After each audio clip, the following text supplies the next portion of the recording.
বিসমিল্লাহির রহমানির রহিম।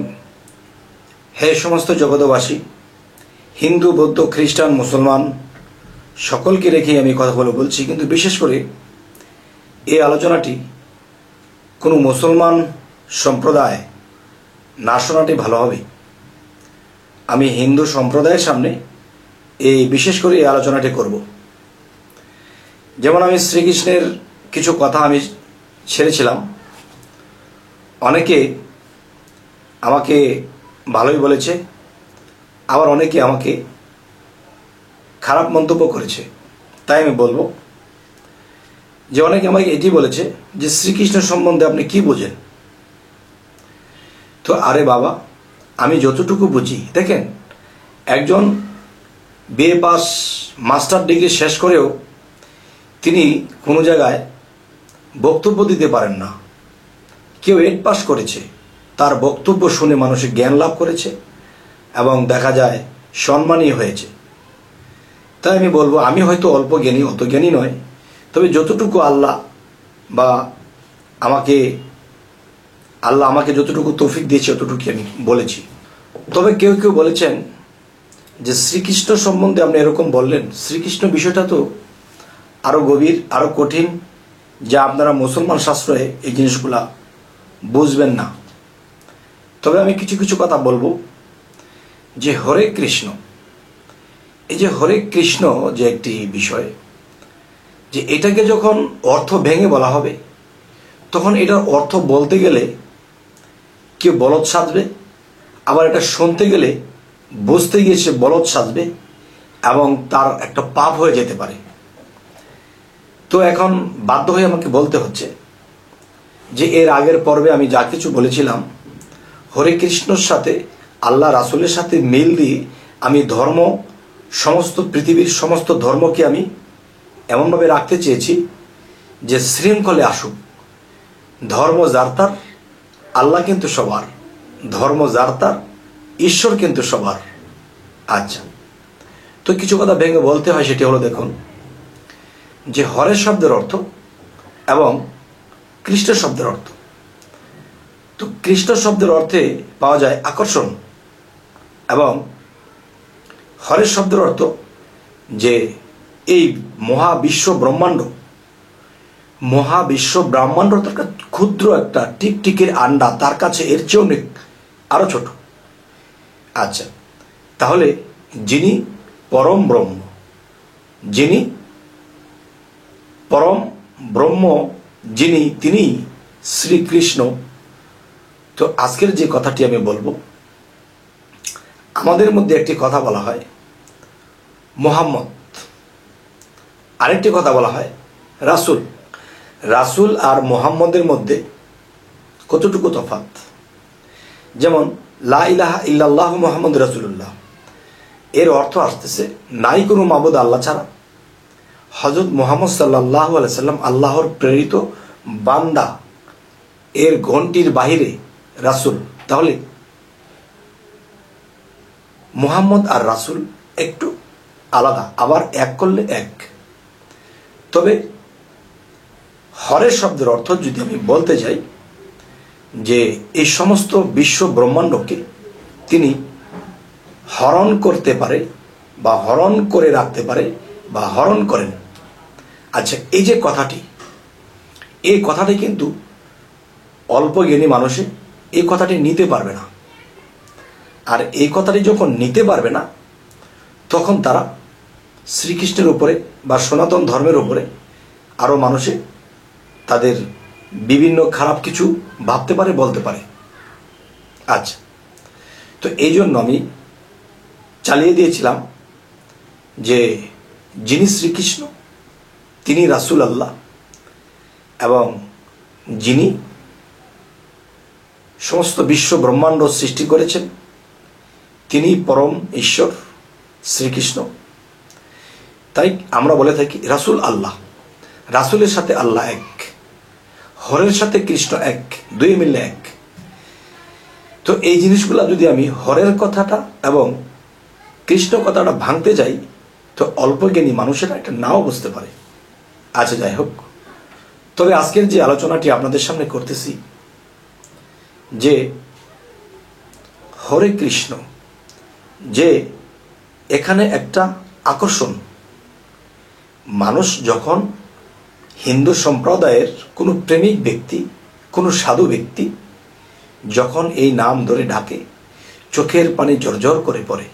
আর আমাদের মধ্যে আল্লাহ রাসূল বলে যখন ডাকে, তখন চোখের পানি জর্জর করে পড়ে। তবে আপনি বলতেছেন ভগবান, একজন বলতেছে আল্লাহ, একজন বলতেছে ঈশ্বর, তাহলে তিনজনে মিলেই তো একজন। তবে যে করে চৈতন্যের ভজন, তার দিব্য আঁখি খোলে। তবে যাই হোক, আজকে আপনাদের সামনে এই আলোচনাটি কেন করলাম, যে ইউটিউবের মধ্যে কিছু কিছু কথা আছে যে অতটা ভেঙে বলা যায় না। অতটা ভেঙে বলতে গেলে দেখবেন আপনি নিজেই একটা দোকানে গিয়েছেন, কলাগুলো ছুলে রেখেছে, ওই ছোলা কলার উপরে মাছি পড়তেছে, কলার কোনো মূল্য নেই। আর যেই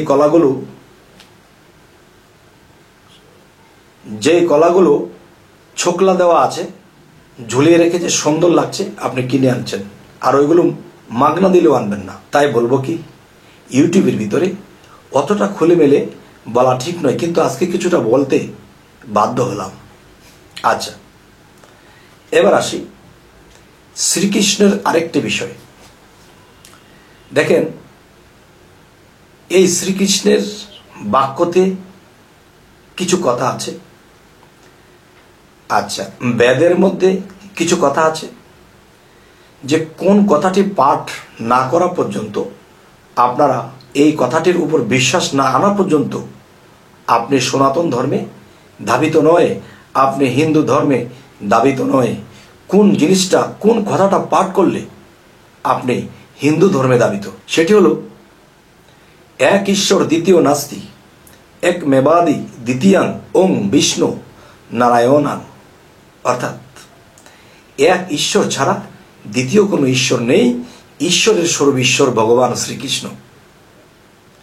তাহলে এই যে কথাটি, যে ঈশ্বরের স্বরূপ ঈশ্বর ভগবান শ্রীকৃষ্ণ, এখানে কথাটি আমি একটু বুঝিয়ে বলবো।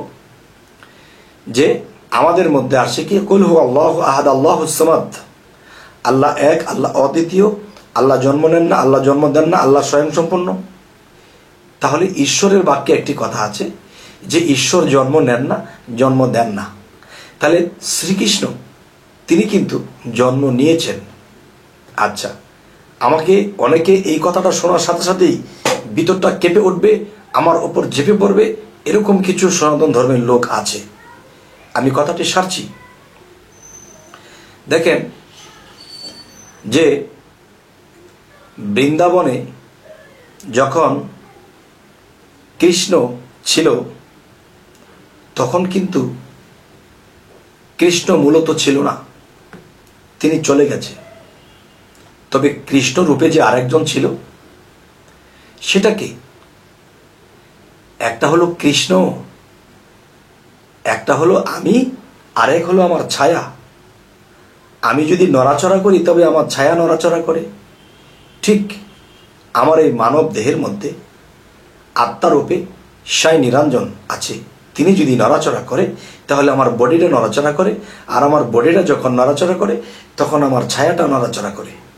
ঠিক শ্রীকৃষ্ণের প্রতিচ্ছবি হিসেবে নারায়ণকে রেখে দিয়েছেন বৃন্দাবনে, তিনি কৃষ্ণ রূপে নারায়ণ ছিলেন। আর যিনিকে আমি শ্রীকৃষ্ণ বলছি, তিনি চলে গেছেন, তিনি পরম ব্রহ্ম, এক ঈশ্বর, পরম ঈশ্বর যাকে বলা হয়, তিনি বৃন্দাবন থেকে চলে গেছে। তাহলে আল্লাহ কিন্তু আমাদের কোরআনে বলেছে যে আমার কোনো বংশ নেই, আমি বিবাহ করি না, আমার সন্তানাদি নেই। তাহলে এই কথাটা কিন্তু ঈশ্বরের কথা।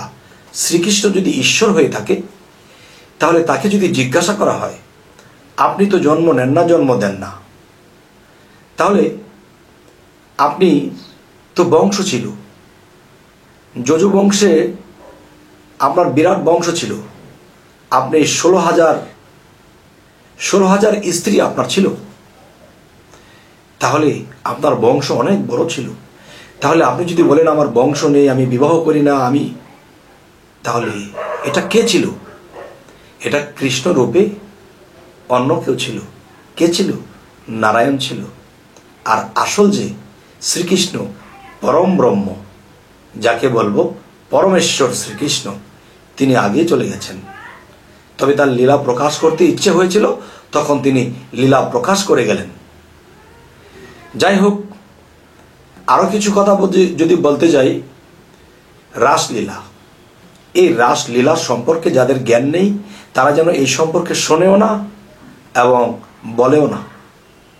এই রাসলীলা একটা এমন বিষয় যে পৃথিবীতে অনেক মানুষ না বুঝে অনেক মন্তব্য করে রাসলীলা বিষয়, কিন্তু এই রাসলীলা বিষয় যারা বুঝে ফেলবে তারা চুপ হয়ে যাবে এবং তারা প্রেমের সাগরে ঢেউ খেলবে। আর যদি খারাপ মন্তব্য করে তার এই কাল সে কাল সব কালই গেছে। তবে আমি যেন পড়ি না আপনাদের কোনো প্যাচে। তবে আগেই বলে নিয়েছি, আমার এই আলোচনাটি আজকে কোনো মুসলমান এই আলোচনাগুলো শুনবেন না, কেননা আজকের এই আলোচনাটা আমি সনাতন ধর্মের জন্য বলেছি। তবে আমি কি তাদেরকে শিক্ষা দিতে পারবো? ওই যোগ্যতা কি আমার আছে? তবে এই জন্যই আমি বলেছি যে আমি কতটুকু বুঝলাম এই সনাতন ধর্ম কি, অতটুকু পরিমাণে আপনারা কমেন্টে জানাবেন যে হ্যাঁ আপনি এই পরিমাণে বুঝতে পেরেছেন, আরো বাকি আছে। আমার জন্য আশীর্বাদ করবেন যেন আমি বাকিটাও সারতে পারি। তবে যাই হোক, হে সমস্ত জগতবাসী, আজকের এই আলোচনাটি কেন করলাম, যে আমি শ্রীকৃষ্ণকে নিয়ে অন্য অন্য আলোচনায় যা বলেছি যে ধর্ম যার তার, আল্লাহ কিন্তু সবার, ধর্ম যার তার, ঈশ্বর কিন্তু সবার।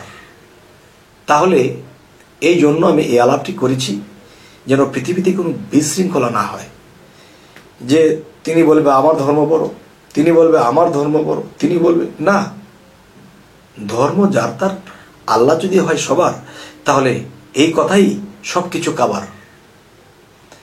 তো হে সমস্ত জগতবাসী, আজকে যে আলোচনাটি আপনাদের সামনে করেছি, তো সামনে আপনারা কি আমাকে আলোচনা করার জন্য বলবেন, নাকি বলবেন যে না আপনার দ্বারা এই আলোচনা হবে না, আপনি অন্য আলোচনা করুন? তা আমি মেনে নেব। আর যদি ভালো লাগে তাহলে আমি চেষ্টা করব।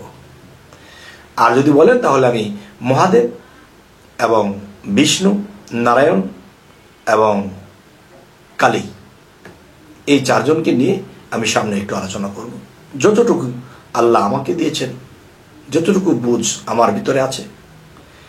আচ্ছা, তবে আমাদের চ্যানেলটিকে অবশ্যই সাবস্ক্রাইব করে রাখবেন, পরবর্তীতে যেন ভালো আলোচনা দিতে পারি। আল্লাহ হাফেজ।